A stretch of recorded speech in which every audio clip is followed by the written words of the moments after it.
Você já se perguntou se você ou até mesmo algum parente pode estar sofrendo da apneia do sono? Às vezes é um assunto que a gente não dá tanta importância, mas tem muita relevância. Hoje nós estamos com um especialista que vai comentar sobre isso aqui. E é uma dúvida muito grande. O povo tem que prestar atenção nesse assunto, porque assim, ó, será que o ronco realmente é só um incômodo ou ele pode ser um sinal de algo mais grave? Eu não sei. Você vai descobrir junto comigo hoje com o doutor Felipe Pentin. Seja muito bem-vindo, doutor. Muito obrigado.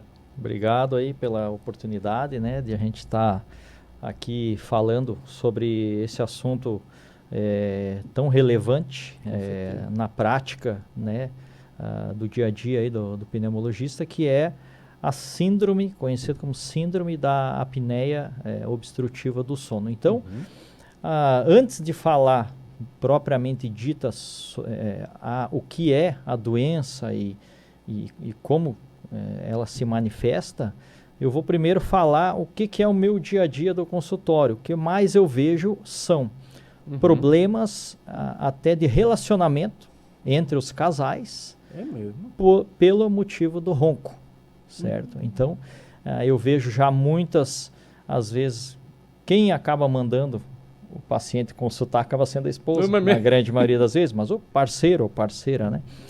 E ela já refere, então, que acaba tendo que dormir em outro quarto, então já começa ali, né? Você hoje dormir uma noite mal dormida, você sabe que no outro dia você não consegue render no trabalho. Então, o ronco, ele leva a um problema de relacionamento, que é uma coisa importante. E muito comum, né? Muito comum, né? E talvez é meio que levado na brincadeira em algumas situações, né? Você ronca, um vai lá, filma o cara roncando, outro. Mas existe um problema, sim, nessa questão relacionamento e N problemas que a apneia traz, que são principais. Riscos cardiovasculares, então o paciente que tem apneia, ele tem um risco aumentado de AVC, de infarto, né? Então isso é uma coisa que as pessoas também não sabem. E eu sempre também faço a seguinte pergunta. Hoje, quando tu vai numa roda de conversa, todo mundo fala: eu fiz o meu exame de colesterol, eu fiz o meu colesterol LDL é alto, né? Todo mundo fica procurando, eu vou fazer uns exames esse ano. A pessoa se preocupa muito com o colesterol, mas eu pergunto, mas e a tua apneia? Hoje a apneia do sono, ela mata mais do que um nível de colesterol alto. Então isso é uma coisa que as pessoas precisam começar a entender, a conhecer sobre, não é só ronco. Claro. Sim, ronco e apneia. Então é claro que a gente vai diferenciar, depois hoje durante a nossa conversa eu vou diferenciar mais se é só ronco e apneia. Mas a gente tem essas consequências cardiovasculares e uma outra coisa bem importante que também as pessoas precisam conhecer, que é baixo nível de hormônios, tanto no homem quanto na mulher, né? Que às vezes hoje está muito em alta terapia, reposições hormonais, baixo nível de testosterona depois dos 30, 40 anos, mas a falta do sono profundo que a apneia do sono traz, leva a um baixíssimo nível de testosterona, que por consequência leva a um problema de baixa de libido, até impotência sexual no homem, por motivo da apneia. Então, o tratamento da apneia, do ronco, de forma adequada, pode melhorar os níveis hormonais, né, que é uma coisa, além dos riscos que eu falei, cardiovasculares. Claro. É mais difícil emagrecer tendo apneia. Então, como a gente até também vem comentando que é claro que quem tem mais apneia é o obeso, é a pessoa que está acima do peso. E hoje existe uma coisa chamada pandemia da obesidade, né? Quem está realmente dentro do IMC ali, índice de massa corporal, abaixo de 25, é pouca gente. Ainda mais nos Estados Unidos, que é onde vem as maiores pesquisas, né, sobre a apneia também. Muitos obesos que têm pressão alta, têm diabetes, têm baixo nível de testosterona, dificuldade em emagrecer, que às vezes acabam procurando aí medicamentos para emagrecer, outras coisas, e esquecem que o tratamento da apneia e do ronco também diminui um hormônio que se chama lecitina, e que diminui o apetite. Então veja quantos benefícios que eu estou aqui te passando sobre o tratamento da apneia, né? Então, benefícios cardiovasculares, hormonais, de peso, né? E assim, falando em apneia, eu preciso começar a nossa conversa a gente conhecendo um pouco sobre o sono, sobre a importância do sono, geral. De uma forma geral, né? E aí depois a gente vai entender onde que eu estou querendo explicar. Por favor. O sono, ele é composto por 4 estágios. Então, durante a noite, a gente vai de um sono mais superficial, né? A hora que tu deita ali, que tu fica pensando no dia a dia. E depois você aprofunda o sono quando você fica já mais inconsciente, digamos assim. E durante o sono, quando a gente entra no estágio profundo, se chama sono REM. O sono REM é uma sigla em inglês, né? Que é o sono de movimento rápido de olhos. É um momento que o cérebro ele está totalmente desconectado. Desconectado, de certa forma, do corpo. Então, o cérebro ele fica mandando as funções básicas da respiração, frequência do coração, pressão e tal. Mas ele se desconecta para justamente tirar as impurezas do organismo, controlar os hormônios, fazer a reestruturação necessária que a gente só consegue no sono. Por exemplo, foi feita uma pesquisa com ratos de laboratório, né? Isso já é bem conhecido. Essa pesquisa eu até participei, foi lá no Instituto do Sono, em São Paulo. Em São Paulo tem um instituto, que são um prédio de 15 andares, que só trabalha com sono. Só com sono e apneia. Foi lá que eu fiz a minha especialização em sono, né? E o que acontece? Eles colocavam o rato no local que, se ele dormisse, ele caía na água. E aí se acordava. Então o rato não poderia dormir. Eles queriam estudar o que acontece com o sono, né? Ou seja, da falta de sono, né? Por exemplo, a gente sabe o que é a falta de sono. Várias noites mal dormidas, seja porque, enfim, às vezes até por estresse, né? Levam a noites mal dormidas. Mas a apneia do sono leva a noites mal dormidas por causa do ronco. Mas, enfim, esses ratos, eles, comparado com outros ratos que dormiam, esses ratos ganharam peso. Esses ratos pararam de se reproduzir, ou seja, pela baixa dos hormônios, pela falta de sono. Então, voltando agora a falar de apneia, né? Tu pode até me interromper se eu tiver. Não, é que eu tô assim. Evoluindo assim como você que está assistindo deve estar impressionado, porque eu não tinha tanto essa. Eu estou evoluindo a conversa, mas por favor, tá às vezes eu posso também me falar demais, né? Com certeza. Então, isso se conheceu ali nos ratos. Mas assim, quando a gente entra no sono profundo, o que acontece? Relaxamento da nossa musculatura. E é o objetivo do sono relaxar. E aí vem o problema. Relaxa a musculatura cervical aqui do pescoço, da laringe. E esse relaxamento leva à obstrução da passagem de ar. Em maiores casos ou em menores. Então a obstrução da passagem de ar faz o barulho do ronco, né? Se for em pequena quantidade, todo mundo ronca um pouco. Todas as pessoas. Não tem quem não ronca. Pode ser que um ronquinho leve, mas o ronco significa o quê? Sono profundo e relaxamento da musculatura. É o objetivo do sono.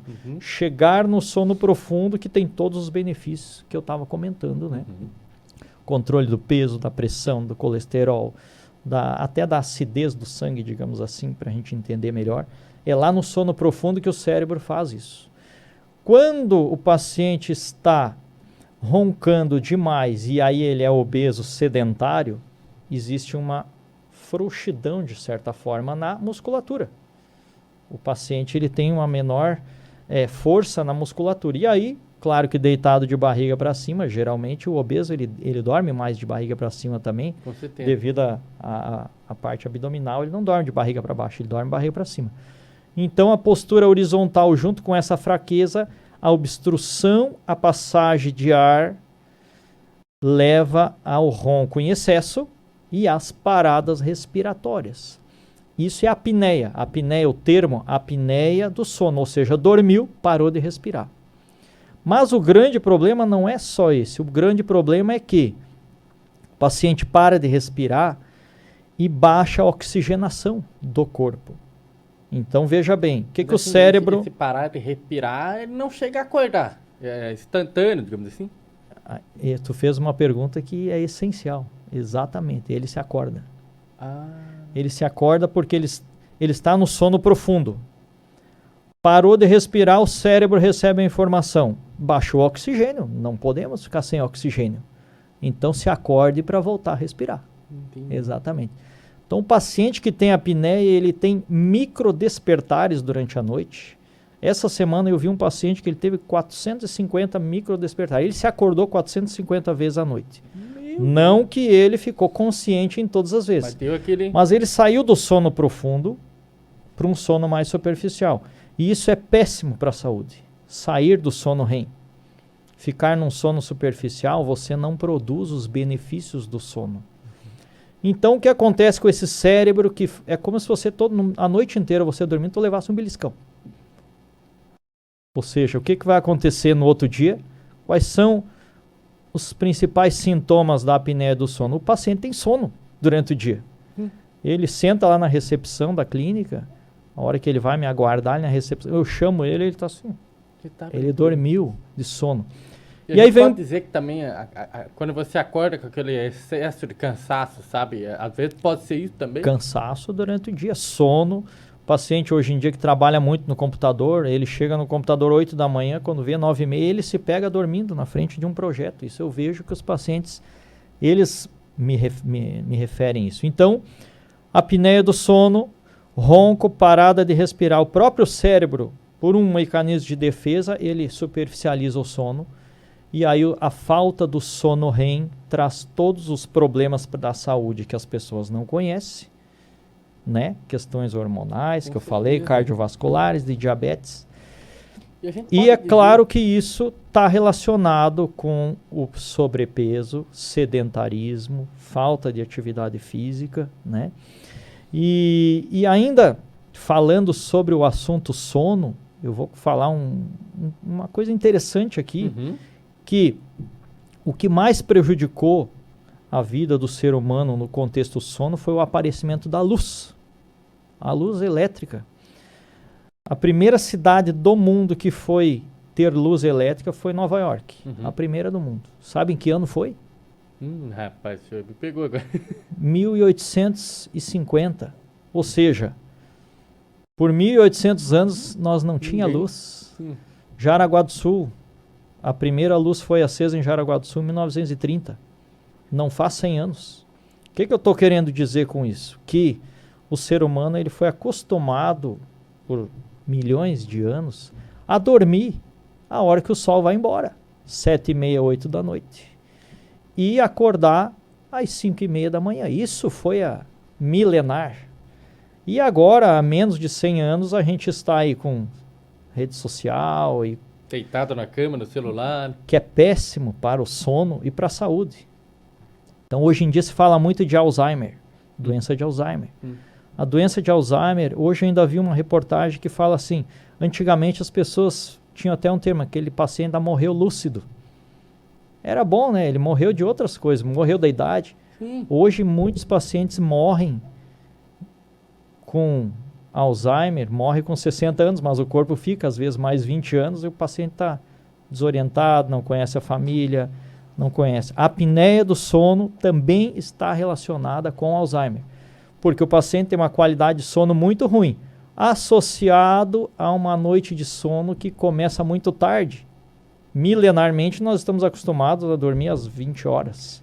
E agora com as redes sociais, e luz, televisão, computador, a gente está dormindo 23 horas, 23h30, estamos dormindo pouco, né? Ainda nesse contexto, os maiores atletas de ponta hoje, eles cuidam muito do sono, da qualidade do sono, tendo bons horários de sono profundo, mas dormem cedo e acordam cedo. Isso que eu ia te perguntar, eu ouvi alguns relatos já, inclusive, o senhor citou atletas do Cristiano Marcelo, Michael Jordan, o pessoal comentando que na época que eles estavam ali, o Cristiano Ronaldo ainda, né, em plena atividade, dormiu por volta das 8, 8h30 da noite, acordando às 4 da manhã, que para ele o rendimento era melhor. Tá? Exato. Eu associava isso, e acredito que a maioria das pessoas associa isso a uma rotina de atleta, porque acordar mais cedo, alto rendimento, que a gente não precisaria fazer isso. De uma forma geral, assim, a curiosidade do povo mesmo, qual que seria o horário ideal para que você se deitar e acordar? Durante os estudos do sono, a gente tem, sim, o paciente que ele é mais matutino. Isso vai da tua característica. Vai ter o paciente que assim, eu rendo mais de manhã. Beleza, então esse paciente é para as 4 da manhã ele acordar, é o Cristiano Ronaldo, ele vai render mais, de noite ele já não rende. Esse é o jeito mais certo. Mas tem o paciente também que rende mais à noite. Olha, eu me concentro melhor à noite, né? Então isso, agora o paciente, as pessoas têm que ter uma rotina então estabelecida. Tem um lugar que chama Blue Zones no mundo. Talvez as pessoas já ouviram falar. Mas são os lugares onde as pessoas vivem mais. Blue Zones foi estudado, são alguns lugares, são 5 lugares no mundo que as pessoas vivem a média acima de 100 anos. E aí começaram a estudar o que tem lá, o que essas pessoas fazem. É a alimentação, qual é o hábito que as pessoas têm. E a conclusão de um dos hábitos é rotina de dormir e acordar no mesmo horário. Claro, respeitando um mínimo de horas do sono. Então, assim, se você está acostumado a trabalhar mais à noite, ok, tu vai dormir um pouco mais tarde, não pode passar das 22h30, em média. Não tem ninguém que é saudável que dorme a 1 da manhã. Isso, fisiologicamente, milenarmente, eu acabei de provar isso aqui, sim, antes do aparecimento da luz, o ser humano não se acostumou em 100 anos o que ele faz há 1.800 anos, ou mais, né? Então, ter rotina, acordar e dormir no mesmo horário é uma das coisas que lá nas Blue Zones se percebe que as pessoas fazem e que leva à longevidade. Claro que tem a alimentação mediterrânea, tem outras questões emocionais, tal, mas isso é uma das coisas do sono que é essencial, ter a rotina, né, de dormir. Sim. E uma média acima de, vamos dizer assim, acima de 6 horas as pessoas têm que dormir. Tem aquele que dorme 6 horas e fica ok, mas ele tem que ter uma quantidade adequada de sono profundo. Se ele tem apneia, o que acontece? Ele não faz sono profundo e ele fica tendo micro despertares durante a noite. Com baixa oxigenação para o corpo e para o cérebro, 6 horas não é o suficiente. Nem 10 horas não é o suficiente. Por quê? Ele não oxigena o corpo, digamos assim, por motivo da apneia. Então, quando eu sempre falo com o meu paciente, eu digo o seguinte: eu não estou preocupado com o teu ronco e com o barulho que está fazendo. Claro que nós vamos resolver isso para você não perder o casamento. Para não perder o casamento. Porque os problemas de relacionamento hoje existem e são muitos. E mais o fato do ronco, e aí eu vou até fazer uma brincadeira, uma vez na prefeitura eu fui para um congresso com outro colega, e a prefeitura mandou a gente lá para o hotel e a gente dividiu o quarto. Às 3 da manhã eu desci na recepção e falei: eu pago o que tu quiser para um outro quarto, que lá não dá para ficar. O cara roncava demais. É mesmo? E eu que não estou acostumado, né? E ninguém é que se acostuma com um ronco igual um trator do teu lado. Eu até coloquei outro dia na rede social: tu ronca igual esse trator aqui. Hoje carro elétrico não faz barulho. Exato. Então tu quer ser um trator ou quer ser um carro elétrico? Com certeza. Carro elétrico é muito mais produtivo, muito mais rápido, né? Vamos comparar. O trator ele é forte, mas a performance é ruim. Então, o barulho do trator se compara à efetividade do corpo de uma pessoa. Pode até ser que ele tenha força, mas ele não é efetivo. Ele consome demais, ele não é rápido, ele é pesado, não é o trator. Com certeza. E faz barulho. Com certeza. Esse é o cara que ronca. Então, cara, a gente que analogia interessante. Eu fiquei impressionado agora. Comenta aqui embaixo se você conhece alguns tratores e alguns carros elétricos aí pra gente saber. Então, doutor, você citando isso, ativou uma dúvida aqui que eu tenho certeza que o pessoal assistindo também teve. Você citou essa questão ali a média de 6, né, horas e tal. 6 a 8 horas. Mas uma dúvida que eu fiquei. Você falou que não é humanamente saudável, digamos assim, dormir a 1 da manhã. Mas Exatamente. aquela pessoa, vamos dizer que ela trabalha numa profissão que não a permite dormir às 22h30, por exemplo. Daí Certo. ela dorme às 2 da manhã. Na cabeça do ser humano, pelo menos na minha e eu acredito de algumas, bom, se eu tenho que dormir 8 horas, eu vou deitar 2 e vou fazer às 8 horas. Relativamente funciona ou não? Porque a partir do momento que amanhece o dia, o nosso organismo ele... Isso que tu falou eu observo no dia a dia e eu, como trabalho nos hospitais, eu conheço a rotina também de toda a equipe que trabalha no plantão noturno. Com certeza. Hoje o plantão noturno, ele para a saúde, ele é terrível. Ele é terrível, porque jamais o sono durante o dia é igual ao sono da noite. Primeiro pelo barulho do ambiente, o barulho da casa, dos filhos, tu não vai ter um sono de qualidade. E já foi feito muitas pesquisas também que mostram que, vou dar um exemplo de um hormônio que chama hormônio do crescimento. O hormônio do crescimento a gente produz todo dia de noite. Se eu colocar 2 pacientes que queiram trabalhar com esporte, que precisa do hormônio do crescimento, ou até numa musculação. O cara começou a fazer musculação, não está rendendo. Por que não está rendendo? Trabalha de noite. De dia, dormindo, jamais se produz a quantidade de hormônio de crescimento que se produz à noite. Então, o sono durante o dia, ele não é reparador igual o sono da noite. Jamais vai ser. E aí tu vai me perguntar por quê? Porque antes da luz a gente não tinha como trabalhar de noite. Quem é que trabalhava de madrugada antes? Não existia. Hoje a vida é 24/7, eu digo, 24 horas, 7 dias por semana. Se você quiser viver 24 horas, 7 dias por semana, tem o que fazer. Só que antes de 1900, não tinha luz, de noite as pessoas só tinham dormir. Não tinha outra opção. Sem luz, ia fazer o quê? Né? Não tinha internet, televisão, celular, não tinha nada. Então o ser humano ele não está acostumado a produzir os hormônios, talvez futuramente com essas mudanças. Durante a hora que o sol se põe, por volta das 20 horas, existe um hormônio que chama melatonina. A melatonina ela é produzida pelo cérebro e ela é hormônio do sono. Ela não é produzida de manhã. Se eu chegar do plantão às 7 da manhã, não vou produzir melatonina.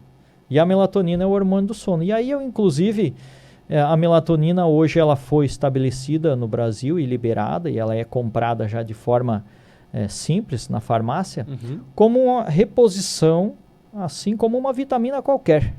Você pode ir na farmácia e comprar. Melatonina, o ideal é que você tome aí por volta das 20 horas. É claro que não é uma receita de bolo para todo mundo, mas a pessoa que tem uma certa dificuldade com sono, começa a tomar melatonina. É um produto natural, é um produto que não traz consequências. Por outro lado, já existem pesquisas que mostram que a longo prazo, quem toma melatonina tem até um certo poder de proteção cerebral, porque tu vai ter mais sono REM, mais sono profundo. E o sono profundo é a hora que tu mais sonha, então já tem mais uma dica ainda. A pessoa diz assim, eu nunca sonho. Opa, talvez tu nunca faça sono profundo. Aquele diz, eu sonho pra caramba, eu mesmo tomo melatonina. E o dia que às vezes eu tomo, às vezes eu acabo esquecendo. E o dia que eu tomo, eu já percebo assim, já é uma noite de muitos sonhos. Não quer dizer sonho pesadelo ou sonhos bons ou reais ou surreais. A maioria dos sonhos são uma mistura dos pensamentos do dia. Sim. O cérebro desconectado, naquele momento que entra o sono REM, todas as partes do cérebro são desconectadas. Isso eu vejo no exame que chama eletroencefalograma. No nosso exame de polissonografia, que está ali o nosso desenho do paciente, tem os sensores ali conectados no paciente. O que eu quero olhar com aquilo ali? Se o cérebro está entrando em sono REM durante o exame. Então, no estudo do sono, como eu descubro se o paciente, se o teu ronco é apneia ou se ele é só um ronco barulhento, mas você oxigena bem o teu corpo, que é não ter apneia. É pelo exame de polissonografia. E eu olho ali nos eletrodos cerebrais se você entra em sono profundo.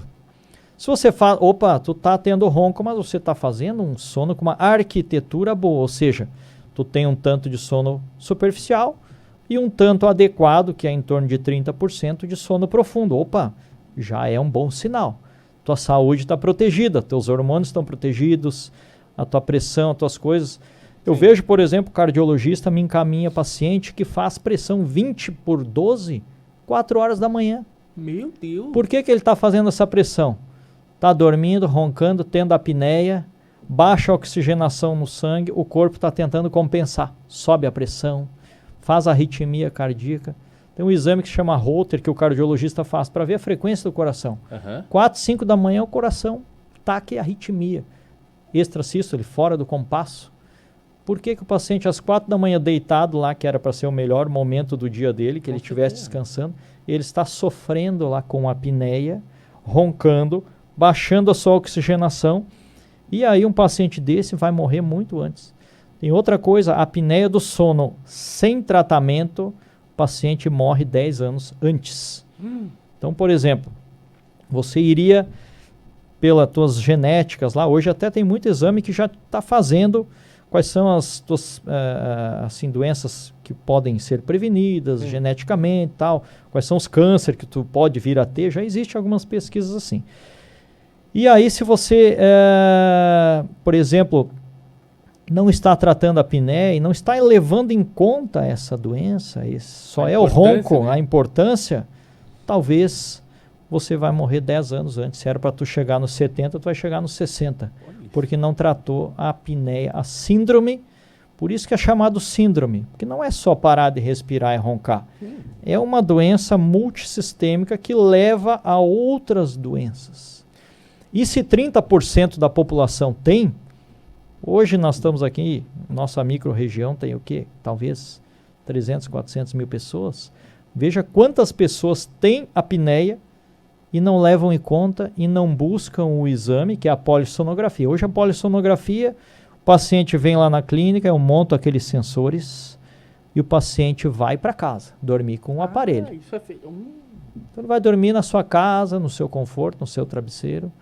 No outro dia de manhã ele vai me trazer este aparelho e eu vou analisar no computador toda a noite de sono, todos os eventos de sono profundo, e se ele fez paradas respiratórias totais, ou existe as paradas respiratórias parciais que se chamam hipopneia.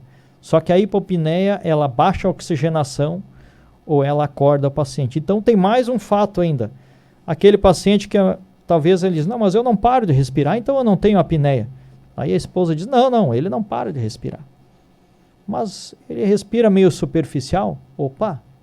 A respiração superficial pode ser a hipopneia, que chega a te levar aos microdespertares ou a baixa da oxigenação. E ela é igual a uma apneia. Então não é só o paciente que para por completo de respirar. O paciente que para parcialmente também precisa ser investigado e tratado. Com certeza. E, doutor, me deu uma dúvida muito grande aqui, que é o seguinte, em relação a essa questão que você falou de até 10 anos, né, a pessoa pode vir a falecer. A gente pode, antes do previsto. Claro, né? Antes do previsto. A gente pode dizer que hoje, talvez, muitas pessoas estão... Porque, assim, é uma dúvida muito frequente das pessoas que aumentou muito, pelo menos, não sei se pela exposição da mídia e tal, o número de infarto, né? E o senhor comentou que isso pode ser a doença pode vir a causar isso. A gente pode dizer que aumentou muito o número de infartos relacionados a isso, porque as pessoas não buscam tratamento para a apneia?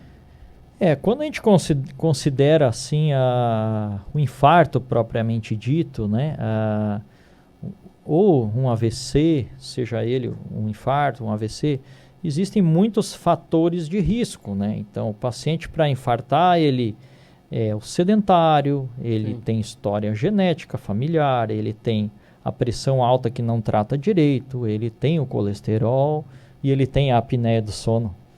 E ele é obeso e ele é diabético. Hoje a diabetes é uma das piores coisas também para quem tem e não faz o tratamento adequado. A glicose um pouco aumentada. E o tratamento da apneia também melhora o nível de glicose. Mas então não posso dizer só pelo fato da apneia, não vamos generalizar, está tendo mais infarto? Não. O número de infarto... Pode ser tratado como um agravante. Ele é um fator de risco agravante para a apneia, mas para o infarto. Mas a apneia do sono é um fator de risco agravante para o AVC, é um fator de risco para a pressão alta. Quem tem pressão alta e não trata, o coração, ele fica dilatado. Pressão alta é muita força que o coração tem que fazer. O que o músculo acontece lá na musculação quando tu faz muita força? Ele dilata. Sim. Coração dilatado não trabalha bem. Por isso que o jogador de futebol, quando ele é bem magrinho, ele corre mais. Quando ele começa a ficar mais bombadinho assim, né? Uhum. E ele já não é mais o cara de antigamente. Muita gente fala isso, De rendimento, né? Então o coração, ele também é assim. O coração, ele tem que ser pequeno e ágil. Porque o coração, ele está sempre trabalhando. Se você vai correr, o coração precisa trabalhar 150, 160 frequência cardíaca. Se ele é inchadão, ele não consegue.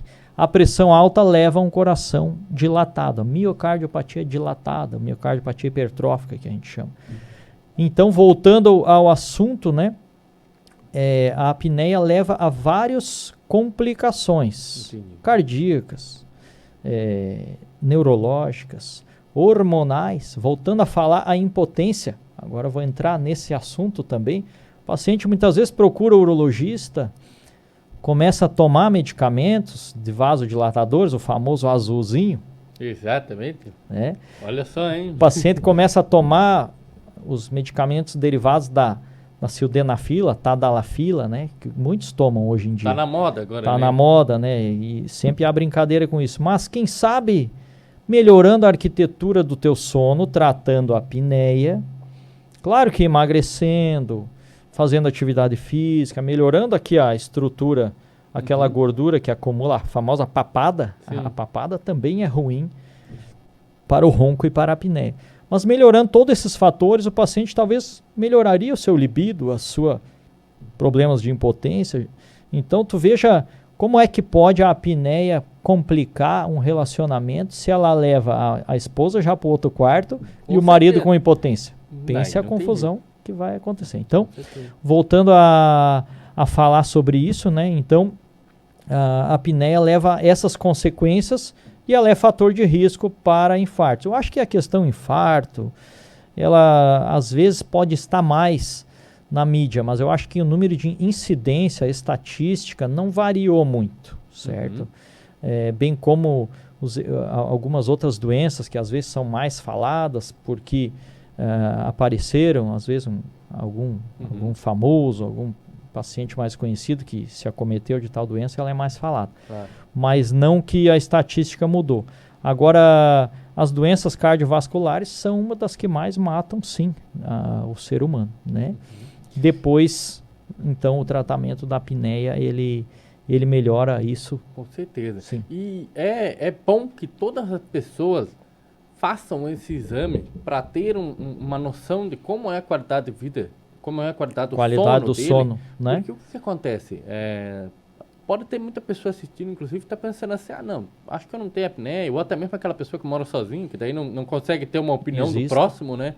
É muito importante que a gente tenhamos a consciência de começar a colocar esse exame, porque hoje em dia, eu posso estar errado, o senhor me corrige, por favor, mas o pessoal tem aquela coisa, vou fazer um check-up. Mas o check-up que o pessoal fala, como o senhor citou, é aquele examezinho de sangue básico. Colesterol, diabetes, claro, anemia, fígado, rim, coisa simples. Não adentra nesse mundo. Exatamente. E eu imagino, mais uma vez, o senhor me corrige se eu estiver errado, que hoje tem muita gente tomando testosterona na academia porque está achando que não está crescendo, tomando o tadalafila ali que o senhor falou. Porque não está tendo... pode ser relacionado ao sono. Pode. Então a gente deve colocar isso na nossa rotina? Eu acho que a indicação principal, claro, é para o paciente que está tendo sono durante o dia. Para o paciente que é motorista, por exemplo, de caminhão, motorista caminhoneiro, ele dirige horas, ele coloca em risco outras pessoas. Sim, com certeza. Ele não pode dormir no volante porque ele tem apneia. Então, a pessoa que trabalha numa máquina de risco, digamos, uma máquina de corte, ele vai se acidentar se de repente ele não estiver bem atento, claro, né? O paciente que talvez trabalha numa profissão de risco ou que envolve risco de outras pessoas. Também para aquele que quer atingir uma melhor performance. Às vezes o cara é corredor. Eu queria fazer uma corrida, não consigo melhorar a minha performance. Na corrida, no futebol, num atleta em si, né? Uhum. Então, existe jeito de repente, opa, teu sono está de qualidade. Ou talvez não é só a apneia, é ver essa questão, eu não consigo melhorar a minha performance, mas eu durmo todo dia meia-noite e 1 hora. Eu como adequadamente, meus exames são ótimos, mas às vezes o cara fica no computador até muito tarde. Então ele está perdendo o momento de ter mais sono profundo e produzir mais bons hormônios. Mas a indicação da apneia do sono e o diagnóstico da apneia do sono não é só o exame também. Eu tenho um exame ali, o paciente tem apneia. Não. É ter uma comorbidade, uma coisa que eu estou vendo que o paciente, né, está tendo como consequência. Então, eu tenho um exame lá com apneia. O cara para de respirar 20 vezes por hora. Entrando ainda até 4, 5 vezes por hora ainda é considerado normal. 3, 4 paradas respiratórias durante a noite ainda é considerado normal. Uhum. Mas se o paciente acima de 30 vezes é uma apneia severa. Mas o paciente tem apneia severa, mas ele não tem sono durante o dia, ele não tem pressão alta, diabetes, ele não é obeso, ele é magro. Então é uma coisa mais simples de tratar. Diferente do paciente que está fazendo arritmia de noite, está fazendo pressão alta de noite, durante o dia tem sono, a diabetes está lá nas alturas, é obeso, 100, 120 quilos, sedentário.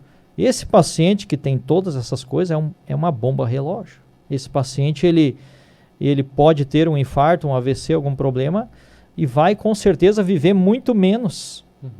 Se ele não tratar a apneia, que é uma coisa que vai complicar as outras. Então a apneia do sono, além de ela trazer várias consequências, ela vai complicar a diabetes dele, ela vai complicar a pressão, ela vai aumentar os riscos. Então, a indicação, eu não diria que assim, todos deveriam fazer. O paciente está bem, está tudo certo, ele não tem sono, ele vive bem, ele é saudável, ele faz atividade física, os exames estão bem, ele está dentro do peso. Esse paciente que quase não existe, né? Exatamente, eu estava só pensando aqui. Quem é esse cara? Quem é esse cara? A gente encontra? Onde é que está esse cara? Esse paciente que a gente, né? Todo mundo tenta buscar chegar nesse contexto, né? Claro. De ter bons exames, de ter uma atividade física. Tá com peso saudável. Tá com peso saudável, mas eu tenho certeza que isso não vai acontecer se você não tiver um sono adequado. Muitas vezes a gente não dorme, por exemplo, por estresse. Ficou pensando num problema do dia, ou o boleto de amanhã. Boleto, a questão financeira, ou até uma questão emocional que não está bem, né, conjugar alguma coisa que não está bem, te tira o sono. Um problema com os filhos, um problema com os pais, de saúde com algum familiar. Então a gente já tem problemas para já estragar o nosso sono, que são visíveis e que às vezes são momentâneos. Mas o que faz mal a longo prazo, né, é esse fato de às vezes a pessoa roncar e achar que é só um barulho, que às vezes um filma e leva uma brincadeira, mas por trás disso nós temos uma doença crônica, a apneia do sono, e que 30% da população tem e não sabe. Aí agora nós vamos entrar na tua pergunta. Se 30% da população tem e não sabe, isso foi feito lá no Instituto do Sono, lá em São Paulo, foi feita a pesquisa que passava a pessoa na rua, ele diz, vamos fazer um exame de apneia do sono? Mas não sinto nada, mas chega aqui, vamos fazer. E eles fizeram essa pesquisa em 8.000 pessoas, aleatoriamente. Pesquisaram. Vamos pegar aqui, 30% das pessoas tinham apneia do sono. Então, claro, nem todas com consequências visíveis. Claro. Sono, pressão, tal. Mas talvez as consequências não vieram agora, mas vão vir no futuro. Porque agora, às vezes, você tem uma apneia leve a moderada, mas ganhando peso, sendo sedentário, isso vai piorar, né? Então, a gente tem aí a origem da doença e tem as consequências da doença. Certeza. E mais duas perguntas aqui do povo, aqui, que eu gosto de esclarecer as dúvidas populares. Em relação aos tablets celulares, televisão, propriamente dito, ou até a própria iluminação mesmo, eu queria uma dica do senhor no seguinte sentido. Hoje a pessoa pensa assim, eu deito na cama, mexo uma meia horinha ali, e aí vou dormir, tá tranquilo. E eu já ouvi dizer, só que eu quero ouvir do senhor, porque é especialista nisso, quanto tempo é bom nós nos desligarmos desses equipamentos antes de me deitar? Porque Antes de deitar, certo. imagino que seja o correto desligar antes. Quanto tempo, mais ou menos? Então, como eu comentei sobre a melatonina, que é o hormônio do sono, a luz, ela inibe a produção da melatonina. Então, a luz que pega na nossa retina, ela, enquanto você tiver luz, o cérebro ele não libera a melatonina, que é o hormônio que vai fazer você dormir. Então, a melatonina ela começa a ser liberada no pôr do sol às 19 e 20 horas. Isso, milenarmente falando, na fisiologia do ser humano. Então, se a luz ela inibe essa produção, teoricamente, depois das 20 horas, você não deveria mais mexer no celular, ir no computador, nem ver TV. E a luz branca, ela inibe mais ainda. A luz, para quem quer dormir, é a luz amarela. Então, é a luz mais amarelada. A luz amarelada é a do quarto. Tu pode ver. Numa empresa, no trabalho, é a luz branca. É a atenção, né? O teu cognitivo tem que estar no teu melhor. Agora, no teu quarto, não tem luz branca. No teu quarto tem luz amarela, que já ajuda a criar um ambiente mais favorável para dormir. Mas hoje eu tenho certeza que a gente vai perguntar, fazer uma pesquisa, todas as pessoas mexem no celular depois das 20 horas, assistem TV ou computador. Ou é um filmezinho, uma série, ou própria rede social que o cara fica ali mexendo, publicando, etc. Então, isso com certeza está alterando a tua arquitetura do sono. Está prejudicando a liberação de melatonina, mesmo que a gente tome a suplementação de melatonina, não vai ser igual a você 7 da noite desliga o celular, já chega em casa, vai fazer uma refeição mais leve. Aproveita mais a família. Aproveita mais. E outra coisa que, falando nesse contexto, por exemplo, muita gente fala, eu vou tomar uma tacinha de vinho para dormir bem. Agora péssima, vai tocar no assunto polêmico. Péssima ideia. É mesmo? O álcool, ele reduz o sono profundo. Você tá brincando. Quando você vai, às vezes, numa festa, numa balada, e às vezes você toma um pouco mais, claro que além de você sair da tua rotina, vai dormir mais tarde, o excesso de álcool vai te trazer um sono superficial. Você vai dormir, mas é aquele sono que tu se vira para um lado, se vira para o outro, tu acorda cansado também. Então o álcool, antigamente falava-se muito no álcool, nos taninos, questões cardiovasculares, mas hoje já está visto que qualquer quantidade de álcool é ruim para a saúde, e aí agora eu vou falar principalmente para o sistema neurológico e falando muito no Alzheimer, né? O álcool, ele é um fator de risco para a doença de Alzheimer. Então, o paciente que toma álcool, ele, de certa forma, ele seda o teu cérebro. O álcool, ele seda, ele é um sedativo. Sim. No primeiro momento da euforia, mas no segundo, ele dá aquela baixada. Então, o álcool, ele piora todo o sistema neurológico a longo prazo. E ele piora o sono profundo também. Então, tomar álcool para melhorar o sono não é uma verdade. Por outro lado, é ruim. Mas talvez você possa se relaxar, questão estresse, toma alguma coisa, você se sente melhor, mas isso é meio momentâneo, então não é recomendado. O recomendado antes de dormir é uma música calma, ler um livro, não no tablet que tem a luz que te tira a melatonina, não, ler um livro mesmo, das antigas mesmo, que hoje já as pessoas quase nem têm mais livro em casa, né? Então o álcool também não está mais recomendado como melhorar a saúde, mesmo a nível cardiovascular, né? Então, mas, doutor, eu preciso agora pedir uma dica para o senhor, porque o senhor tocou num assunto que fere muitas pessoas. Você que gosta daquela cervejinha, vê, no churrasquinho ali, tem alguma dica, porque assim, tem algumas pessoas que, né, ela gosta, eu vou falar para mim, por exemplo, né, termina ali o expediente, tomar uma cervejinha para dar uma relaxada e tal. Certo. vai atrapalhar de fato, mas eu não, como que eu posso fazer isso de uma forma um pouco mais saudável?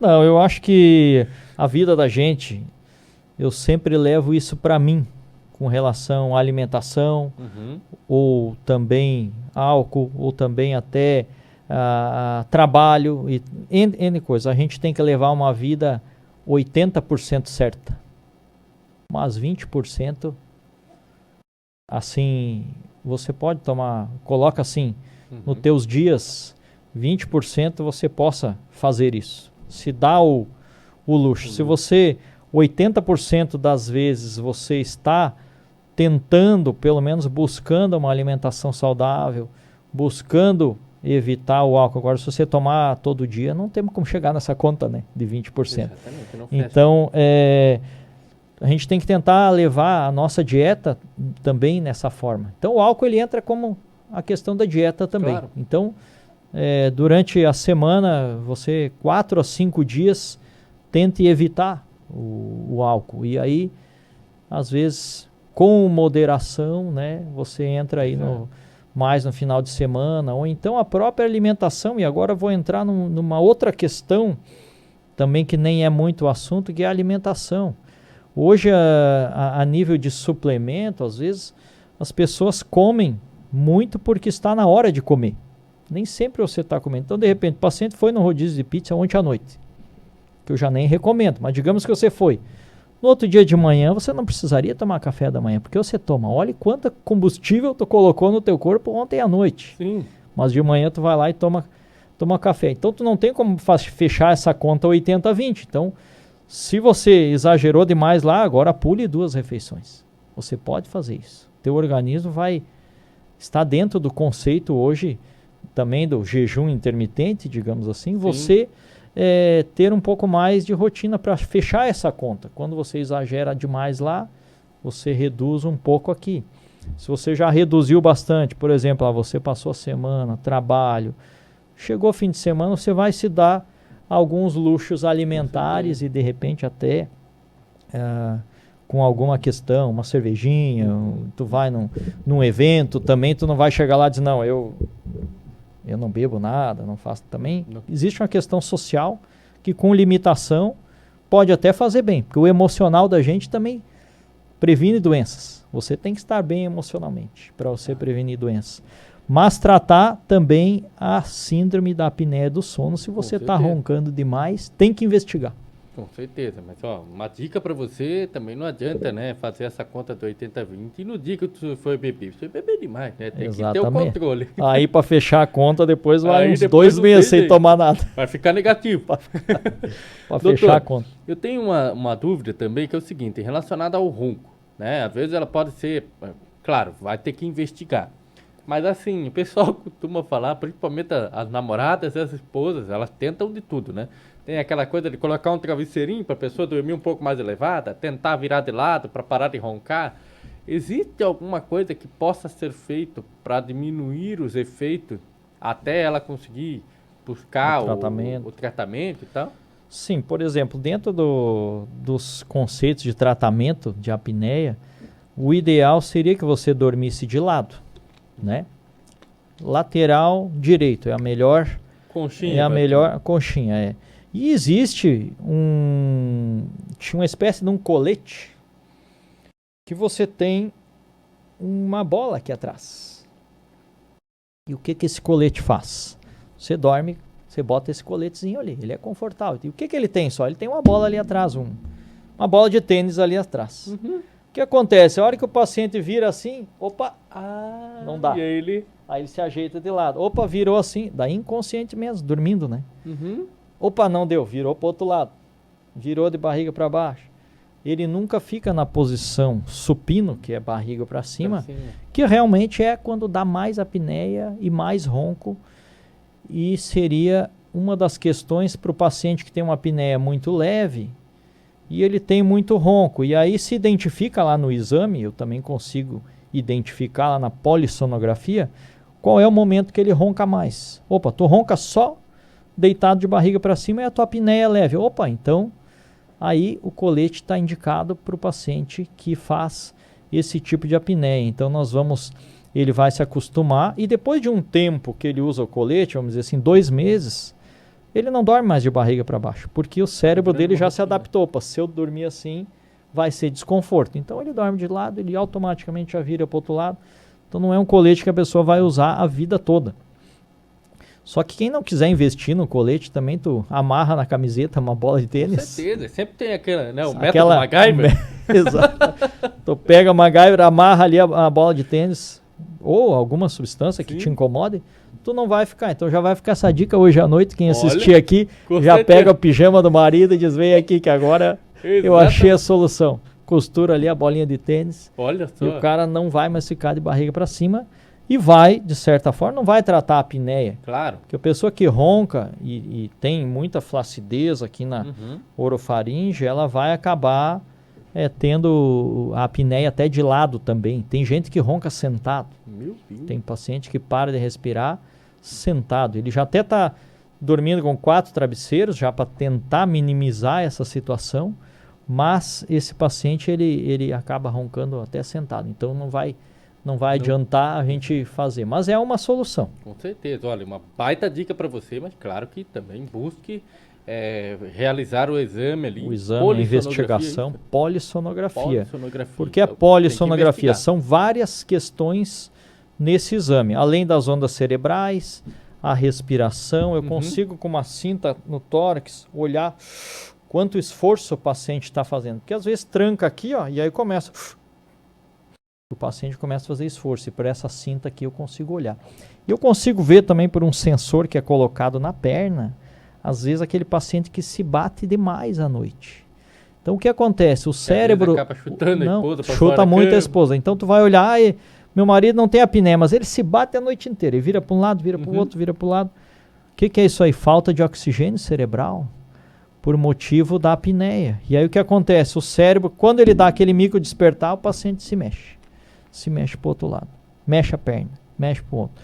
Existe até a síndrome das pernas inquietas, que é um termo que já está nesse contexto. Existe. Claro que daí já vem um outro conceito de uma outra doença. Coloca aqui nos comentários se você quiser saber depois um pouco mais. Mas existe essa síndrome também. Então a polissonografia ela estuda vários parâmetros. São 23 sensores que a gente coloca no paciente. E o paciente, então, leva esse exame para casa. Tem a polissonografia que ela é feita na clínica, que ela vê uma coisa a mais que a própria filmagem do sono. Mas daí é para o paciente que, por exemplo, quando ele tem apneia, ele tem uma convulsão. Existe esse paciente. Aí eu preciso ver, o paciente está tendo convulsão, e aí eu olho na câmera o tipo de convulsão que ele tem, mas são exames para casos bem detalhados. Não é necessário fazer na clínica mesmo esse exame junto com a câmera. O exame que faz em casa, ele estabelece todos os resultados e diagnósticos. Doutor, estou prestando muita atenção no que o senhor está conversando aqui, porque é um assunto muito importante. Inclusive, me deu uma dúvida aqui, que agora há pouquinho você citou sobre a questão de dormir de lado e tal, e você citou preferencialmente o lado direito. Eu sou muito curioso. Por que o lado direito? O lado direito é o local... Assim, a gente tem que pensar que a apneia, ela também piora por causa do refluxo. Agora eu vou entrar num outro tema. Inclusive eu quero vir um dia aqui falar contigo só sobre o refluxo gástrico-esofágico. Então, principalmente é para aquele paciente que come muito antes de dormir, que também não é uma recomendação, né? Comer deitado. Então o paciente come... Mas eu tenho aquele paciente, eu chego do trabalho às 22 horas e eu só posso comer aquele horário e depois eu vou dormir. Então tem situações e situações, né? Então o paciente come e ele produz muito ácido ali dentro do estômago. E aí a hora que ele deita, quando a gente está na posição sentado e salivando, eu estou sempre engolindo um pouquinho. Então estou empurrando para baixo, né? Só que quando eu durmo, eu paro a produção de saliva. Naturalmente, ninguém fica salivando e engolindo quando está dormindo. Então, eu já tenho esse estímulo da deglutição que eu não tenho mais, dormindo. E o estômago cheio, volta substância, ácido ou até restos alimentares, micropartículas, e elas caem aqui na orofaringe que é um lugar que já está obstruído por causa da apneia, porque já está relaxado. Então tu imagine que eu tenho a apneia do sono e aí por uma complicação ainda tenho refluxo. Volta ácido ali no lugar aonde eu tenho uma obstrução. Ou seja, vai piorar ainda mais a obstrução, a passagem de ar.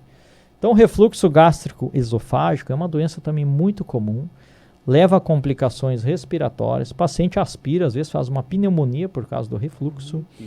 É uma doença, quem tem azia, gastrite, quem é que não tem azia hoje em dia, né? Intolerância à lactose, glúten, leva a má digestão, alimentação inadequada.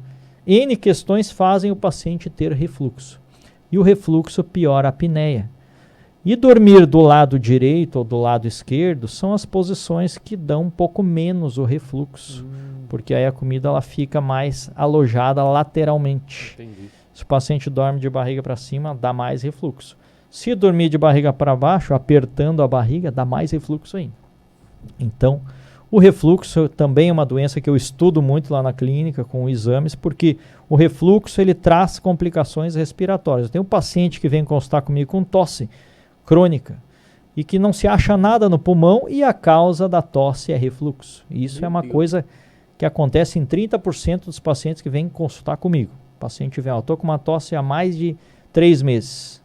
30% de chance de ser refluxo. Então, também é uma coisa que a gente vai vir aqui num outro momento falar só sobre refluxo, estudos do refluxo, é um tema também interessante que leva a pneumonias, a complicações, principalmente no paciente mais idoso, que já tem os seus reflexos neurológicos um pouco piores, ainda mais se é um paciente que tem já teve um AVC e tal, eles aspiram muito e fazem pneumonia. E às vezes o paciente acaba até morrendo por uma pneumonia aspirativa, que veio do estômago. Meu Deus, eu confesso que eu estou impressionado com a quantidade de informação, realmente, porque é algo que muito importante, inclusive isso que a gente está fazendo aqui, de levar esse conhecimento para as pessoas. Levar esse conhecimento, né, trocar essas informações, trazer mais pacientes também para levar esse conhecimento para outros pacientes e melhorar a saúde das pessoas em geral, né? Exatamente. E doutor, eu tenho uma última dúvida que popular, né, daquele nosso jeitinho. Essa questão do sono. E agora eu vou falar por mim. Se eu acordo todos os dias, eu não me levanto, né, várias vezes durante a noite, eu acredito que eu tenho uma boa noite de sono, mas todos os dias eu estou cansado, mas eu não sinto sono durante o dia, estou propriamente bem ativo, mas sempre muito cansado, com dor no corpo, etc. Então, eu posso vincular isso e também não tenho relato de roncos, etc. Então, mas também pode ser, às vezes, de uma forma silenciosa, digamos assim? Eu acho que o exame da polissonografia ele vai me mostrar isso. Perfeito. Hoje mesmo eu atendi um paciente que é exatamente isso que tu me falou. E fizemos o exame dele e o exame é normal. O exame dele foi normal. E ele tem cansaço, ele tem indisposição. E aí a segunda causa disso se chama déficit de horas de sono. E aí eu começo a perguntar, tu vai dormir que horas? Eu vou dormir 22h30. Mas toda sexta e sábado eu saio à noite e vou numa festa com os amigos. E daí na sexta e sábado eu durmo 4 da manhã. Opa! Não tem a rotina de Você precisa dormir 7 horas por semana. Que dia tu tá pagando essas 4 horas que você perdeu sábado e domingo? Tu tá pagando dia de semana? A conta tem que fechar. É isso que eu pergunto para todo mundo daí. Tu tá cansado? Beleza, mas sábado eu dormi mal, me estressei, fiquei vendo TV até 2 da manhã. Opa, 3 horas de sono. Tu pagou durante a semana essas 3 horas? Como assim paguei? Não, então se tu dormia 10h30, tu tem que dormir 9h30. Pelo menos segunda, terça e quarta para pagar aquelas 3 horas lá. Senão tu vai estar cansado. Fora que às vezes na festa ainda foi álcool, agito, fora pendrive e outras coisas que nós vamos falar em um outro momento, né? Então, pendrive, Com cigarro eletrônico, né, de certa forma, ou outras substâncias que as pessoas, né, utilizam, ou às vezes está tomando medicamentos, né, às vezes começa um antidepressivo que é para melhorar uma coisa, dá um efeito inverso. Então tem muita coisa que a gente tem que estar. E como é difícil, por exemplo, tem aplicativos no celular, ou até nos relógios, hoje os relógios mais que tem aplicativos, que ele monitora o teu sono. E ele manda você dormir, ó, eu quero dormir das 10h30 às 6h30 da manhã, é a minha rotina. Então 10h30 ele manda ali, ó, vai dormir. E aí eu aperto, a hora que eu for dormir eu aperto. Aí ele já me fala, ó, hoje já faltou 15 minutos. Olha. Aí beleza, aí domingo, chega lá, final de semana, eu olho ali o meu relatório, ó, tu tá com 4h30 de sono atrasado. Que você... Então se tu tá se sentindo mal, tô cansado, tá estressado, né? Às vezes, vou fazer um exame de apneia. Exame de apneia deu normal, exame de laboratório tá normal. Mas toda semana você queima 6 a 8 horas de sono. Porque tu acha que sexta-feira é um dia de dormir mais tarde. Foi feita uma outra pesquisa, agora recente também, até vou entrar numa polêmica que é a questão de vacina. Mas nesse caso era vacina para hepatite B, que é uma vacina já bem consagrada. Muitos pacientes iam fazer a vacina no sábado. E a vacina da hepatite B tu consegue ver no sangue, um exame se chama anti-HBS, se ela deu certo ou não. Então tu faz a vacina, depois de um tempo você faz o exame de sangue e diz, não, você está imunizado. E aí o que aconteceu nessa pesquisa? Os pacientes que menos foram imunizados, menos efeito deu a vacina, os que faziam no sábado. Mas por quê? E aí chegou à conclusão, porque sexta todo mundo dorme mais tarde. Olha. É até uma coisa impressionante. Com certeza. Mas se eu perguntar para todo mundo, sexta-feira é aquele dia que, se tu tem uma jantinha ou uma festa, ou naturalmente você se dá um luxo de, eu vou assistir uma TV, eu vou tomar alguma coisa, né? Então, o sábado de manhã, os pacientes que se vacinaram no sábado, eles tiveram menos resposta imunológica. Então, por quê? Porque eles estão com déficit de sono e talvez de sono profundo. Claro que isso é uma coisa assim, não podemos generalizar, cada espécie de pessoa, de público é de uma forma, mas a gente pode levar como um conhecimento que a falta de sono também, o déficit na conta, também é extremamente prejudicial. E a gente tem que começar a monitorar. E tem alguns... popular. E aquele... Aí eu digo assim, e aí a gente conversou sobre o assunto, mas aquele paciente que dorme então de dia para compensar a noite, nunca vai ser igual, tá? Você pode até tentar, mas o mais certo é você manter a rotina. Eu tenho que dormir 10h30 ou 9h30, então mantenha aquela rotina, porque se você perder uma hora ali, dificilmente você vai conseguir pagar essa hora de sono de uma forma adequada, porque o sono de dia não é igual, e na outra noite, dificilmente, tu vai dormir às 8h30 da noite. É quase impossível, né? E acaba que as pessoas, às vezes, têm aquela interpretação de no sábado eu vou dormir até 2h da tarde para pagar. E não vai pagar. Acaba que, de modo popular, né? Falando jargão popular, a gente acaba ficando com um banco de horas ali de sono acumulado. Banco de horas acumulado. E às vezes, se tu começar a olhar, isso já vem de anos com esse banco de horas. Exatamente. Negativo. Se vai lá no RH da tua saúde, ele vai dizer, olha, não dá mais. Perfeito essa analogia. Não dá mais. Doutor, como que as pessoas de Jaraguá do Sul e região podem buscar esse atendimento com você, no seu consultório? Como que eles podem consultar? Então, eu hoje atendo essa área de sono, né, há já mais de 10 anos. Eu cheguei aqui em Jaraguá do Sul em 2008, então já me sinto praticamente um jaraguaense, já são praticamente 15 anos aí. E a minha clínica é a Interclínicas, né, que é na Rua Amazonas, lá próximo do conhecido Centro Vida, que é onde atende o SUS. A Interclínica é do outro lado da rua. Lá na Interclínica a gente tem vários especialistas, tem várias especialidades, neurocirurgia, tem otorrino, que trabalha muito comigo a questão do nariz, porque o otorrino também ele tem a visão, às vezes um desvio de septo, adenoide, amígdala muito grande, são coisas que prejudicam para a apneia. Porque aí a via respiratória fica mais fechada ainda, né? E o otorrino também, se eu preciso usar o CPAP, que é o tratamento da apneia, né? Inclusive, num outro momento, eu quero trazer aqui os aparelhos, mostrar o tratamento da apneia. O otorrino, então, tu tem um lado que respira praticamente atrancado, desvio de septo. Às vezes a gente precisa corrigir esse desvio, o otorrino faz uma cirurgia para corrigir o desvio do septo, que já vai melhorar uma porcentagem da apneia.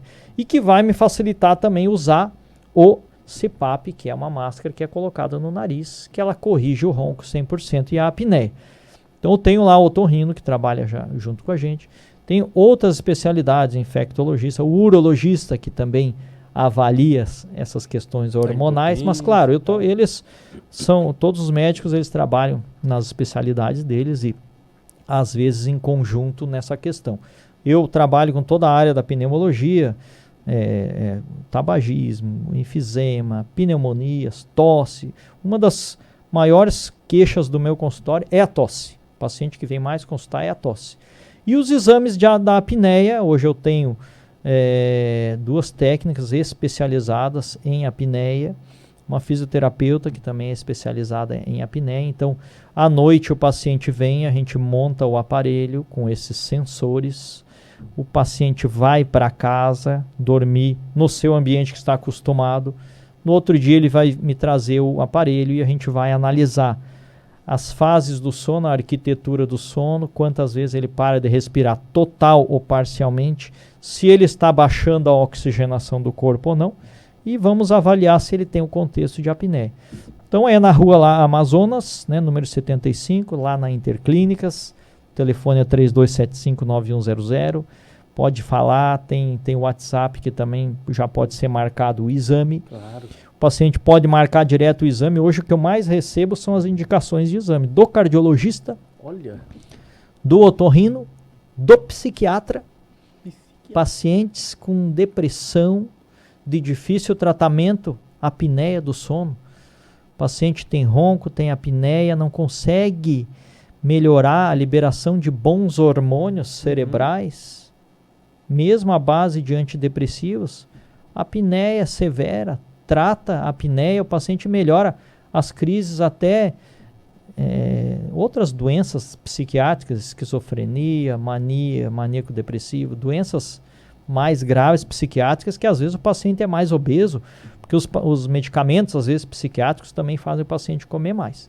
E aí o paciente obeso começa a tratar até psiquiatra. Então o psiquiatra, o neurologista, o cardiologista, vários especialistas estão muito trabalhando sobre a apneia, que é uma doença até então desconhecida. Ela vem sendo estudada muito mais nos últimos anos. E eu que estudo a apneia, a gente tem feito cada vez mais exames e vendo o benefício do paciente que trata a apneia. Inclusive, às vezes eu encontro o paciente numa viagem, às vezes no aeroporto, o aparelhinho de CPAP ali embaixo. É mesmo? E o cara viajando e diz, esse aqui eu não largo. Vai até no avião, ele vai viajar. Não, meu aparelho de CPAP. Foi a melhor coisa que eu fiz na minha vida, usar o CPAP. Melhorei minha vida, meu ânimo, minha atividade, consegui ter uma qualidade de vida melhor. Além do que a esposa agradeceu. Com a esposa certeza. Chega lá e diz, olha, ou era isso ou eu ia embora. Olha só. Às vezes até eu atendo pacientes de mais idade, que já está num segundo casamento, que está começando, sabe? O segundo casamento que está começando, ele é muito mais difícil dos dois se entender, né? E aí se tu pega um cara que ronca, monte, não tem condição. O cara já vem com 5 filhos juntos, já cheio de doença. E ainda ronca. Então, às vezes, até a gente sempre brinca, mas é o contexto da vida. Sério. A vida é isso. Exato. Então, esse tratamento, ele, como eu falei no começo, ele melhora relacionamentos, ele melhora a vida. Agora, o paciente tem que saber que tem apneia. Se o paciente tem apneia, ele tem que saber que ele precisa do tratamento e que ele vai ter benefício. Talvez não no curto prazo, no médio prazo. Não é fácil você começar a dormir com um aparelho no nariz. Com certeza. Tu nunca teve um aparelho no nariz que vai te mandar ar e você não vai mais roncar, né? Mas Isso só é por que um tempo determinado ou como que funciona? é por um tempo determinado até você resolver o fato que deu aquilo ali. Qual é o fato que deu você ter Às vezes é apneia, obesidade e sedentarismo? Se tu vai mudar a tua vida, que não é ir na academia, não é emagrecer. Eu quero emagrecer. Tá, mas depois que tu emagrecer, daí tu quer engordar de novo? Não. Tu quer emagrecer. Então tu tem que ter mudado a tua vida. Tu não quer emagrecer, tu quer mudar de vida. Mudar os hábitos. Mudar os hábitos, mudar o teu tratamento, frequentar uma academia porque gosta, não por obrigação, né? Então, a pessoa que quer emagrecer, ela quer mudar de vida. Ela vai ter que reduzir aquela cervejinha. Às vezes o cara... Outro dia ele falou pra mim, eu tomo 8 chopp. Eu olhei. 8 chopp? Daí eu ronco. Eu disse... Mas também não tem... 8 chopp de quanto? Né? Tá me entendendo? Então a coisa é assim, não, eu tô bem, tô cuidando da minha saúde, mas eu tomo 8 chopp. Mas que saúde é essa? Né? Tu vai na academia, eu faço pilates 2 vezes por semana. Daí eu fico perguntando, eu jogo futebol na segunda. É pior do que não fazer nada? Melhor nem fazer. Ou tu muda de vida e faz atividade física todos os dias, ou pelo menos a Sociedade Brasileira de Cardiologia chegou a um consenso que para você melhorar o teu risco cardiovascular, atividade física 5 vezes por semana. Menos do que isso, não sabemos nem se tem benefício. O cara que faz pilates 2 vezes por semana, nada contra o pilates, é um excelente exercício. Com certeza. Mas isso é só um complemento. O paciente tem que fazer 2 vezes por semana pilates, 3 vezes de caminhada e fim de semana alguma coisa ainda. Agora o cara que vai na academia de segunda a quarta, quinta vai às vezes, sexta, sábado e domingo, ainda tá vai para cima. E outra, não existe mudar de vida indo lá na academia achando que vai gastar tudo lá e não vai cuidar da alimentação. Mudar de vida é a alimentação adequada e academia, atividade física. A melhor atividade física é a caminhada. E a corrida, se for possível, melhor ainda. Menos pequenos trotes, né? Mas a atividade física tem que ser uma rotina na vida da pessoa, né? Seja de manhã, seja a hora que a pessoa consegue. E junto com a alimentação. Tem gente lá na academia que diz, eu faço academia para poder comer o que eu quero. Isso não existe. A gente está cheio de paciente muito obeso na academia que não tem resultados.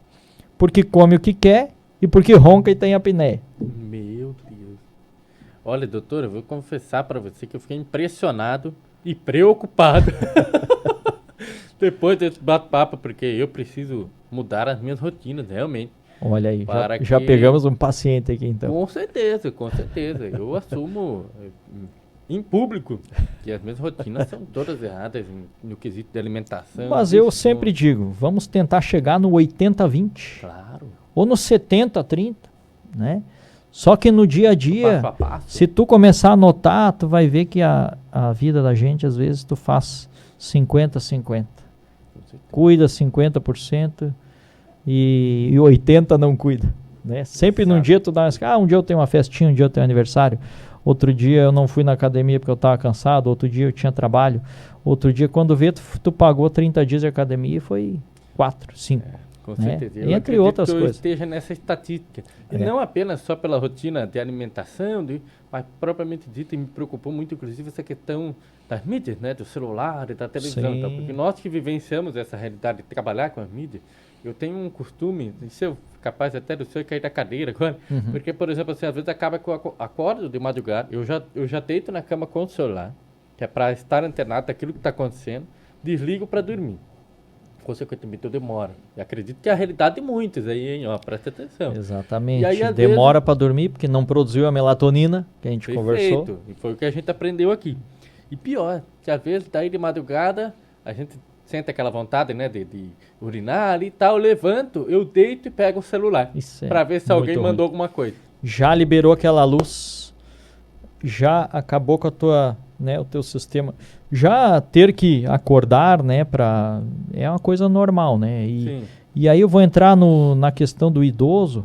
O idoso tem muito problema de próstata, que é uma coisa A próstata do homem idoso, ela incha. E como ela incha, o paciente não consegue esvaziar bem a bexiga. Então, o que acontece? O paciente idoso, pingadinho, ele tem que ir, eu conheço os pacientes muito que eles vão de 4 a 5 vezes no banheiro de noite, ou até mais. Então, tu veja como fica a arquitetura do sono deste paciente, que ele dorme um pouco, vai no banheiro. Dorme um pouco, vai no banheiro. A hora que ele vai fazer o sono profundo, de trazer os benefícios, ele vai no banheiro. O idoso, o cérebro do idoso, ele é um pouco mais, assim, a arquitetura é diferente do cérebro da criança. Uma criança dorme 18 horas. O recém-nascido, ele dorme 18 horas. Sim. 20 horas, ele só acorda para comer, né? O recém-nascido. E o idoso, ele dorme 4 horas. A arquitetura dele tá para dormir 4 horas. Ele tem um processo que quanto mais idade, menos ele vai dormir. Então os idosos eles são muito dependentes de Rivotril, diazepam, clonazepam, sedativos para dormir, né? E aí o idoso ele também tem essa questão da urina que ele às vezes tem que ir muitas vezes no banheiro, como você comentou. Então isso prejudica muito a arquitetura do sono por esses fatos que são naturais da vida. Agora tu imagine se além disso ele tiver apneia. Que sono ruim que ele vai ter, né? Toda noite e quantos problemas que já o idoso tem de saúde que ele vai ter mais ainda e nem sabe, poderia estar tratando. Tem uma outra coisa ainda aqui, para encerrar, eu sei que eu também falo bastante aqui, a gente vai conversando e é interessante. Confesso, né? Que o cérebro hiperestimulado pela apneia, né? Então o paciente para de respirar, o cérebro recebe um estímulo para voltar a respirar, ele tem que acordar. De tanto ele superficializar o sono, o cérebro ele pode levar à insônia. A insônia. Uma dos diagnósticos do paciente que ronca também é insônia. Meu Deus. Eu digo, o paciente chega lá para mim e diz, eu durmo, eu tô cansado, tô acabado, mas dá 3 da manhã eu me acordo. E aí tu vai ver o paciente tem um monte de apneia. E eu trato a apneia, a insônia vai embora. Porque o cérebro, ele estava recebendo estímulo para se acordar. Porque se ele dormisse, parava de respirar. Tá entendendo a analogia? E o cérebro, ele recebe aquele estímulo. Micro despertar. E tu pode ver numa noite que às vezes se tu se acordou 4, 5 vezes por algum motivo, daqui a pouco tu não dorme mais. Exato. Porque o teu cérebro, tu dormiu ali umas 2, 3 horas, daqui a pouco deu um barulho. E aí, às vezes, tu ainda pegou o celular, tu não dorme mais. E aí você tem insônia. Então, um dos diagnósticos da apneia, além do cansaço, também tem o inverso. A insônia. E aí eu já vou mexer num problema de saúde que é de muitas pessoas. As pessoas que têm insônia. As causas de insônia são muitas. Estresse é um principal. Pensar nos boletos, que nem você falou, exatamente, é o principal. Mas a apneia do sono também leva a uma causa de procura grande de problema de saúde, ou seja, pessoas procuram muito remédio para dormir. Eu quero remédio para dormir. É melatonina, são sedativos, outros medicamentos como o Zolpidem, enfim. Mas às vezes falta um diagnóstico ali de apneia que poderia ser tratado e o paciente então não precisar de um remédio que é um sedativo, né? O sedativo mais comum que se usa para dormir é o Rivotril. É os mais conhecidos. Aí tem gente que toma 1 a 2 toda noite. Mamadeira. Só que esse remédio, ele seda o teu cérebro toda noite. Os benzodiazepínicos são remédios que são usados para induzir o coma na UTI. O midazolam é um primo do clonazepam, que é o Rivotril. E o midazolam a gente usa na UTI. Eu trabalhei muitos anos na UTI, então a gente usa midazolam e fentanil lá dentro. Então, o midazolam, ele induz o coma induzido. Tu já pensou que tu toma um remédio que é para induzir o coma todo dia? Nossa. Como vai ficar o teu cérebro? Então, quando a gente fala em apneia, sono, arquitetura do sono, a gente está pensando muito na proteção do cérebro. Porque o cérebro, sem o cérebro, vem aquela frase, o paciente morreu lúcido, mas com Alzheimer, com Parkinson, com corpo bom e o cérebro ruim. Quem é que quer, né? É muito triste você ter um familiar com Alzheimer, que ele não te conhece, ele não faz, às vezes ele urina fora do banheiro, ele precisa de um cuidador Torna 24 horas. né? Ele vira uma pessoa em estado vegetativo, acordada e fazendo todas as coisas. Então isso é muito triste, muito difícil. Se a gente tem coisas que a gente pode fazer e conhece para evitar, e o tratamento da apneia do sono é uma dessas coisas, então isso é essencial a gente ter consciência de tudo isso. Com certeza.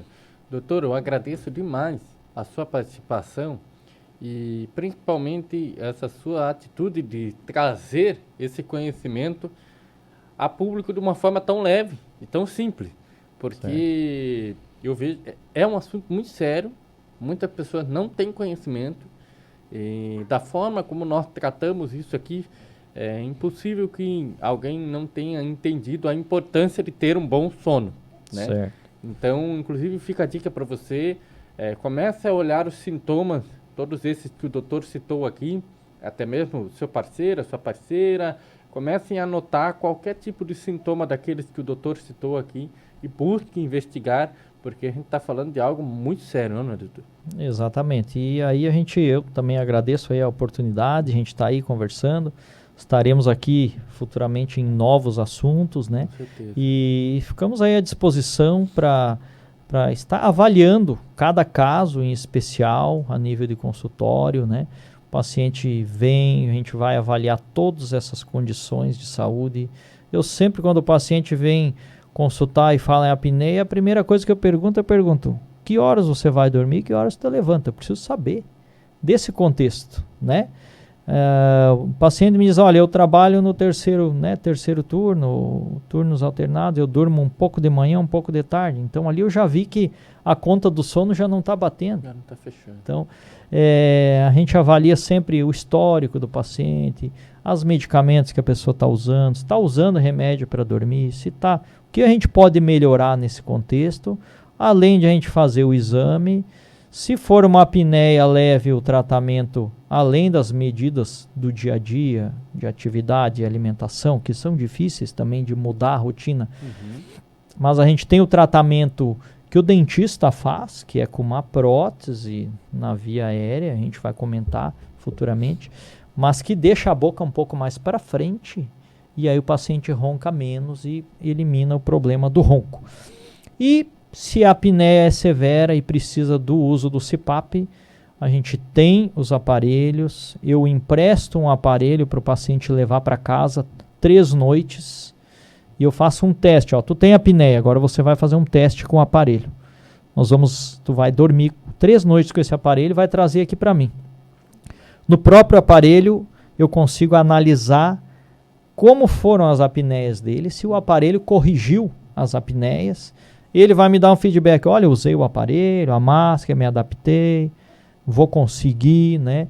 E ao mesmo tempo eu lembro ele e digo, olha, você tem a doença, então você tem que fazer um esforço máximo para se adaptar com o aparelho. E depois de um tempo, depois de alguns meses, os pacientes eles vêm muito contentes, realizados, com a melhora na qualidade de vida que dá o uso e o tratamento do CPAP, né? Então, da apneia mesmo. Então, a gente está aí à disposição para estar tirando dúvidas, né, que vão vir depois dessa nossa conversa. Vamos responder as dúvidas. Vamos aguardar o paciente para vir consultar de maneira mais espontânea, não só que a esposa mande, vai lá porque tu ronca demais, mas o paciente que quer se cuidar. Aquele atleta que quer melhorar sua performance, vamos analisar se tu está tendo sono profundo. Talvez ele vai ter benefício de uma prótese oral, ou talvez aquele paciente vai ter benefício só com a bolinha ali atrás do pijama, já vai ajudar aquela dica. Salvado o casamento. Ou é o tratamento do refluxo que está precisando, melhoramos o refluxo, talvez a apneia também melhora, né? Entre muitas coisas que a gente nem conseguiu conversar aqui que estão associadas, né? Mas que são identificadas também no exame, na avaliação, e é uma coisa que, como 30% da população tem apneia, a gente tem que estar antenado para tratar isso. Não se preocupar só com o meu colesterol, no meu exame de fim de ano, eu fiz o exame, então tudo bem. Não, mas tem algo a mais. Com certeza. Vocês tiveram a oportunidade de ver a grandiosidade que é esse bate-papo. Portanto, você não pode deixar de compartilhar isso com as pessoas para que esse conhecimento chegue para todos e as pessoas consigam buscar ajuda para ter uma melhor qualidade de sono e, consequentemente, uma melhor qualidade de vida. Doutor Felipe, muito obrigado, foi uma honra conversar com o senhor. Eu que agradeço aí. Aguardo ansiosamente o nosso próximo bate-papo, que eu tenho certeza que vai ser de pleno conhecimento. Valeu, muito obrigado aí a todos também. Muito obrigado, até breve.